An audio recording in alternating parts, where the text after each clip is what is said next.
Hi guys, this is Mrs. Fanton. Today we're going to start our asynchronous session number 2.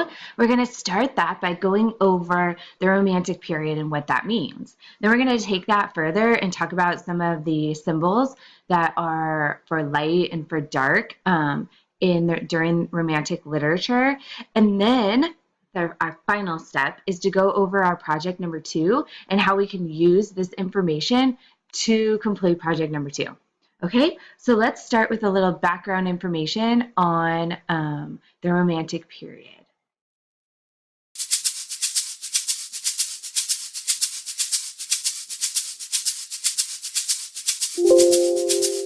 Romanticism is one of the most important historical events of all time. Unlike a lot of what gets called history, Romanticism isn't a war or a piece of technology or a political event. It refers to the birth of a new set of ideas. It's about a mindset and a way of feeling. Romanticism began in Western Europe in the mid-18th century in the work of artists, poets and philosophers, and it subsequently spread all over the world, changing how millions of people look at nature, children, love, sex, money and work. We are all now, more or less, in some aspects of our sensibilities, romantics. Romanticism is best understood as a reaction to the birth of the modern world and some of its key features: industrialization, urbanization, secularization, and consumerism. What follows are some of the central moments in the history of Romanticism. The Marais, Paris, May 1762. The Swiss philosopher Jean-Jacques Rousseau publishes a book about the raising of children, Émile, or On Education. It contains diatribes against the oppressive world of adults and praises the natural goodness, spontaneity and wisdom of little children. It is at points extremely anxious to get mothers to breastfeed their offspring, the first sustained argument for this practice in Western civilization. The world around Rousseau is growing ever more rational, scientific and technologically based. It's increasingly sensible, planned, sterile and bureaucratic. Against all of this, Rousseau emphasizes the child, the original rebel, the representative of everything that's pure, unschooled, and outside of adult discipline. It's the seat of creativity and genius. For the first time in Western history, glamour is directed not at the attainment of reason and adult self-control, but at the freedom from tradition and the natural innocence and sweetness of the child. Brook Street, London, August 1770. A precocious 17-year-old poet called Thomas Chatterton downs some arsenic and ends his life in a tiny attic apartment. He kills himself because no one wants to publish his poetry, which is concerned with beauty and wisdom, and because his uncomprehending family are applying pressure for him to become a lawyer. A cult soon grows up around the young, beautiful poet with shoulder-length chestnut hair. He becomes an emblem of something that will become very important for romantics: the idea of the sensitive, doomed person, often an artist, rejected by a cruel, vulgar world. Chatterton stands at the head of a long line of romantic heroes that will stretch from Byron to Keats to Van Gogh and eventually all the way to Jim Morrison and Amy Winehouse. Romanticism borrows from Christianity. The romantic hero is a secularized, Christ-like figure, the loser who is in truth deeply noble in the eyes of the few who understand. Leipzig, Germany, 1774. The German author Goethe publishes the quintessential romantic love story, The Sorrows of Young Werther. It tells the story of a passionate, doomed love affair between a young poet called Werther and a beautiful, clever young woman called Charlotte. Unfortunately for Werther, Charlotte is married, so the love is impossible from the very start. But that doesn't stop Werther, a dreamy and practical young man who loves the arts above all else. Like Chatterton, Werther is under pressure to have a sensible career and join bourgeois life, but he can think of only one thing: the impulses of his heart. Eventually, Werther can't take it anymore and kills himself. But rather than condemning him as a lunatic and a hothead, Goethe, one of the founding fathers of Romanticism, directs all our sympathies towards Werther. We're supposed to be on his side, admiring his passionate and entirely impractical attitude to love. The book becomes the most popular novel of a generation. 3 million copies are printed. Napoleon declares it the greatest work of European literature, and it dramatically changes how many people think of love, privileging dramatic outpourings of feeling over more traditional, rational concerns for class, lineage, and money. For a romantic, it's always right and noble to follow your heart. The disastrous results that follow aren't any argument. They're just proof of how desiccated and heartless the so-called adult, sensible world can be. Madrid, Spain, 1798. The artist Francisco Goya produces one of his most iconic images, titled "The Sleep of Reason Brings Out Monsters." It captures a quintessential romantic interest in the limits of reason and the power of the irrational over humans' fragile minds. To be romantic is to have sympathy for madness and to hold an almost vengeful attitude towards bombastic claims as to the triumph of rationality, science, and logic. The Lake District, England, December 1799. A young English poet called William Wordsworth and his sister Dorothy move into what's set to become one of the most famous residences in the history of English literature, Dove Cottage in Grasmere, on the edge of the Lake District. Here they will spend the next 9 years, and Wordsworth will write some of the greatest poetry in the English language, celebrating something that's very under threat, the natural world. He'll write about daffodils, oak trees, clouds, butterflies and rivers, and his work will charm and seduce Europe. Within a generation there will, in Wordsworth's own estimation, be more tourists than sheep in the Lake District. Most importantly, running through Wordsworth's poetry is an abiding hatred for everything mechanical and industrial. When many years later a railway line threatens to pass through the Lake District, Wordsworth and his followers do everything they can to have the train, a symbol of Wordsworth's hated technology, rerouted. To be a romantic is to take the side of nature against industry. It's to prefer a daffodil to a viaduct, a tree to a factory.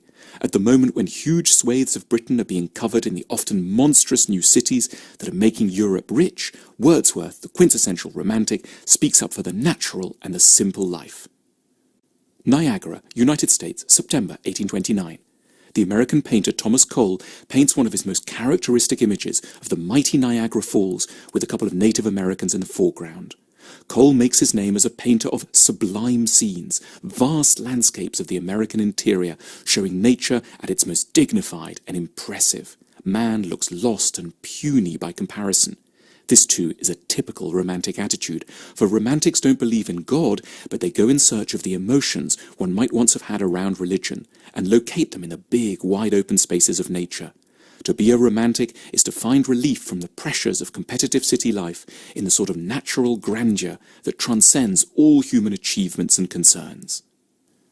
Westminster, London, April 1847. 14 years after some fairly incompetent officials destroy the British Parliament with fire, a new building reopens designed by a rising star architect, Augustus Pugin. Oddly, even though the building is new, it's made to look old, very, very old, medieval in fact. It's full of suits of armour and seated angels. When the architect Pugin defends the building, he argues that his building is noble because it harks back to his country's pre-industrial past, before it grew obsessed, he's careful to add, with money or technology. It begins a cult of the Middle Ages, a big theme in Romanticism, which identifies in the world of knights and castles, a nobility that is thought missing from the factories and shopping arcades of the modern world. Saint-Germain, Paris, May 1863. The French poet Charles Baudelaire writes a prose poem celebrating an unusual character whom he calls a flâneur, a stroller or loafer. A casual wanderer who has no particular job to go to and just spends his time observing busy street life of the modern city, threading his way through the crowds, strolling instead of rushing, sampling people's conversations and creating narratives for others' lives. Baudelaire, a typical romantic, admires the flaneur's playfulness and lack of practicality.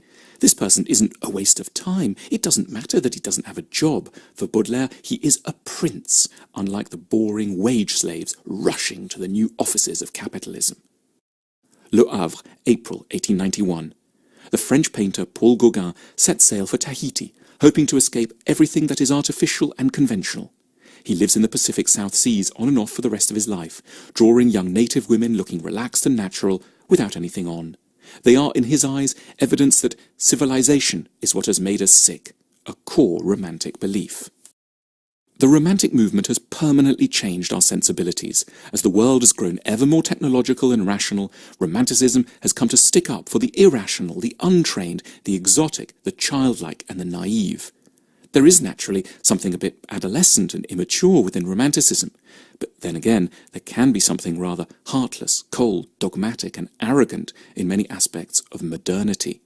One hopes this isn't going to be the end of the story, that we may in the future learn to soften the worst sides of modernity through the best sides of Romanticism, in order to create a more evolved alternative, what one might term an age of maturity. Alright guys, let's go over some of the themes or symbols that you will see in literature that is either part of the light or part of the darkness in the Romantic period. So let's start with some of the light. So you're going to see things like a lot of warmth, a lot of love, a lot of caring in stories with light. You're going to see a lot of sun, a lot of brightness. You'll see people with a lot of knowledge. They'll know a lot of things. They'll be very wise. You'll see a lot of innocence in things like babies or animals or people. There's just a lot of innocence. You'll see a lot of colors that are bright and white and clear, whites, yellows, maybe soft blues, but really light, beautiful colors. People will be speaking a lot of the truth, be very fair, be very knowledgeable. And then you'll see a lot of scenes that are in the daytime. You'll hear a lot about beautiful nature, things like waterfalls and water and peacefulness and calmness. So stories with light, if you go that route in your project, should be full of a lot of these symbols or emotions or scenery or themes. If you choose to go more of the darkness route, you're going to have a lot of the dark colors, blacks, browns, grays, dark reds, really dark colors. You'll have things throughout your story like spiders, alligators, coyotes, a lot of those like more mysterious, creepy animals, insects, bugs. The people in this story will have more ignorance. They won't be as knowledgeable, or they might not know the truth. A lot of times stories with the darkness really focus on evenings or night times. They'll talk a lot about the moon or the sky at night. There's often a lot of the nature, the scenery is usually pretty bland, pretty dead, a lot of weeds, tumbleweeds, flowers that are starting to fall apart. So it's really dark and scarce. There's usually some kind of death or near death or type of event that happens throughout the story. So you want to keep that in mind as well. And there's usually some element of danger throughout the story. Okay, so let's talk about your project. Okay, the project will give you the opportunity to really think about American Romantic period and what you've learned, and then to write about it. So one of the things you're going to do is write a short story. Your short story should be at least a page. It should focus on one of the themes from the Romantic period. The link above will give you some ideas on themes, and we've talked about some themes already just previously. So you can write a short story. You can write a poem. Your poem should be about a half a page. It should have some kind of rhythm to it. And then, or you can write an essay, and your essay can be on one of the topics of light or dark. Okay. Now, if you go through, you can see what you can write about again. The darkness, you're going to write some kind of horror, scary, gloomy, or sad story. If you choose to go the light route, you're going to write something that's really happy, joyful, full of enlightenment, and loving.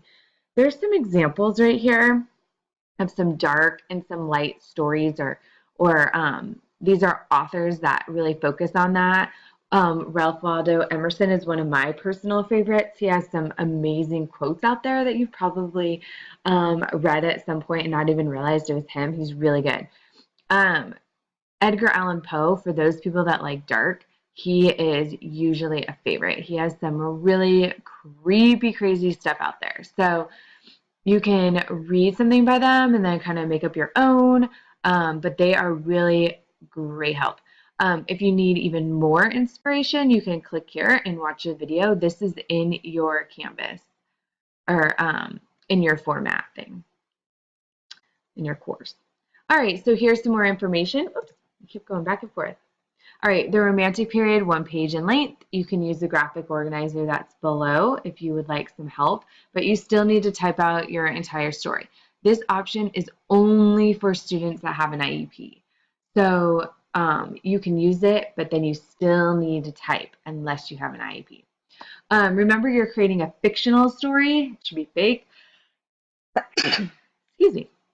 You can write a story that's more like the darkness or the lightness. Totally depends on your preference.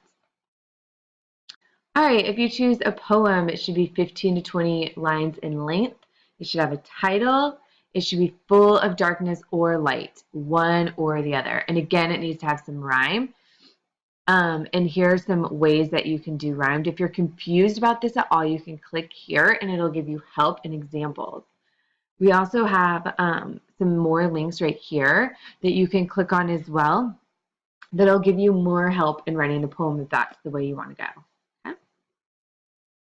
And then there is your rubric.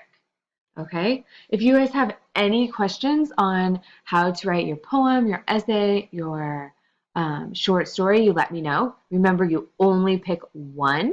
You can write in any of those 3 formats, and it needs to be either light or dark, and you want to make it as full of symbolism in those themes that we talked about as possible. If you have any questions, let me know. Have a great week, and don't forget to do your quiz.